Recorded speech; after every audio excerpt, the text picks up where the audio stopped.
بسم اللہ الرحمن الرحیم۔ کالی کھانسی یا جس کو کتا کھانسی بھی کہتے ہیں، ایک سخت قسم کی کھانسی ہے جو عموماً بچوں کو وبا کے طور پر ہوتی ہے۔ اکثر ایک بار ہو کر دوبارہ نہیں ہوتی، لیکن بعض اوقات کالی کھانسی یعنی کہ کتا کھانسی بڑوں کو بھی ہو جایا کرتی ہے، لیکن اکثر بچوں کو ہی ہوتی ہے۔ اب آتے ہیں اسباب مرض کی طرف۔ نزلہ زکام کا باقاعدہ علاج نہ ہونے کی وجہ سے یا پھر پرانا نزلہ زکام بگڑ جائے تو اکثر کالی کھانسی ہو جاتی ہے اور نزلہ زکام کے بعد اپنی پوری علامات ظاہر کر دیتی ہے۔ علامات: کالی کھانسی میں مبتلا شخص کا چہرہ کھانستے کھانستے نیلا ہو جاتا ہے اور جب مریض اندر کو سانس کھینچتا ہے تو سیٹی کی آواز آتی ہے جسے ہوپ بھی کہتے ہیں۔ اس میں اکثر بچے مبتلا ہوتے ہیں، لیکن کبھی کبھی بڑوں کو بھی ہو جایا کرتی ہے اور اس سے کھایا پیا اکثر قے ہو جایا کرتا ہے۔ بری علامت: اگر خدا نخواستہ کالی کھانسی میں مبتلا شخص کو پسلیوں میں درد ہونا شروع ہو جائے تو سمجھ لینا چاہیے کہ اس مریض کے بچنے کی امید بہت کم ہے۔ واللہ عالم۔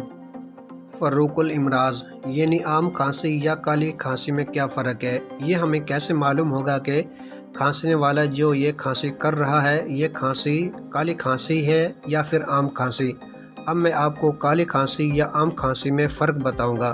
نمبر 1، عام کھانسی میں مبتلا شخص جب کھانسی کرتا ہے تو اس کا چہرہ نیلا نہیں ہوتا، لیکن جب کالی کھانسی میں مبتلا شخص کھانسی کرے گا تو اس کا چہرہ کھانسی کرتے وقت نیلا ہو جائے گا۔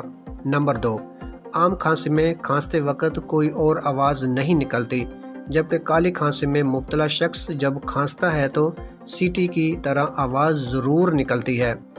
ناظرین، کالی کھانسی اور عام کھانسی میں کیا فرق ہے اور کالی کھانسی کے اسباب، علامات وغیرہ میں نے بیان کیے ہیں، جس سے کوئی بھی عام شخص کالی کھانسی کو پہچان سکتا ہے کہ یہ کھانسی عام کھانسی ہے یا کالی کھانسی۔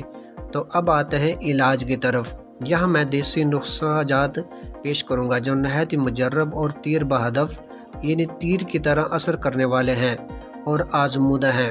حبوب کالی کھانسی: افیون خالص 1 تولہ، ربو سوس جس کو ست ملٹھی بھی کہتے ہیں 1 تولہ، گوند کیکر 1 تولہ، نشاستہ گندم 1 تولہ۔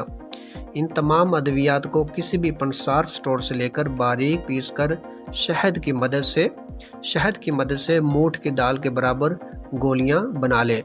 ترکیب استعمال: 1 سال سے 2 سال کے بچے کو 1 گولی، اور اگر بچہ خوب طاقتور ہو تو 2 گولی صبح اور 2 گولی شام، اور 2 سال سے 4 سال کے بچوں کو 2 گولیاں، 2 گولی سے 3 گولی صبح شام۔ اگر بچہ 4 سال سے 8 سال کے درمیان ہو تو بچہ کو 3 سے 4 گولیاں پانی سے اس صبح شام استعمال کرائیں۔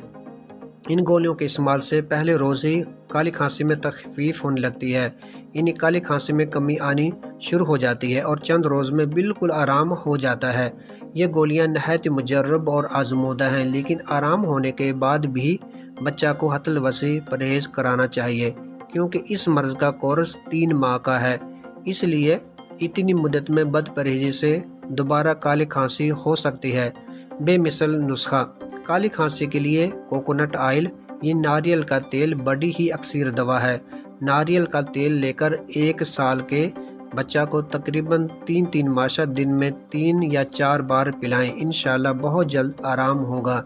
ایک اور بے مثل نسخہ: گائے کا دودھ آدھ پاؤ، گائے کا خالص گھی 9 ماشا اور پانی آدھ پاؤ، تمام کو ملا کر آگ پر پکانا شروع کر دیں۔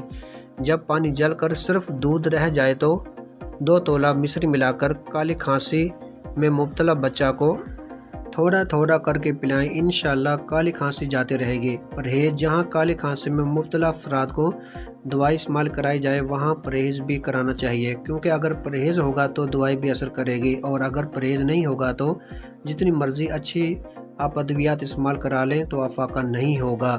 پرہیز میں ترش اور چکنی چیزوں سے بچنا چاہیے۔ اس کے علاوہ گڑ اور تیل سے بنی ہوئی کوئی بھی چیز نہیں کھانی چاہیے۔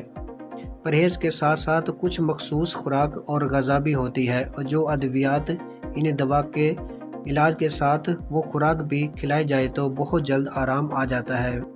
مثلا جیسا کہ کھچڑی، چپاتی، بکری کا شوربہ، ساگو دانہ خصوصاً فاختہ اور دیسی مرغ کا شوربہ اس مرض کے لیے بڑا ہی مفید ثابت ہوا ہے۔